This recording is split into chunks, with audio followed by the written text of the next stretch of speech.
Hi friends, చూడండి ఇప్పుడు కోళ్ళ మీద పుంజుని తెచ్చాను. ఆ పుంజుని తెచ్చాము. ఇప్పుడు ఆ పుంజు తీసుకొచ్చినాం. ఇప్పుడు ఆ పుంజు ఈ కోళ్ళను దక్కాలి. ఆ పుంజు కాస్ట్లీ వచ్చి 15,000. అదే పందిపోయింది పుంజు. చూడండి అదిగా, అందుకే దాని మీద పెట్ట మీద తెచ్చాను పుంజు.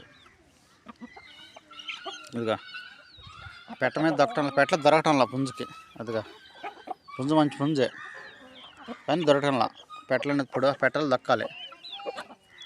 దొరికితే మనకి పెట్టల మీదకి మన పుంజు ఉంది. ఇది ఒక్క పుంజే. ఇప్పుడు మనకేం ప్రజెంట్గా ఏం పుంజులు లేవు.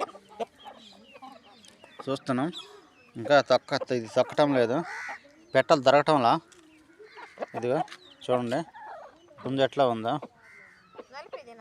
చూడండి ఫ్రెండ్స్. బియ్యం వేసినా కానీ ఆగుతుంటుంది పుంజు. 1 2 3 4 5 6 పెట్టలు ఉన్నాయి. ఒక పెట్టను కూడా దక్కటంలా. సరే friends, okay bye. Next video పెడతా ఫ్రెండ్స్.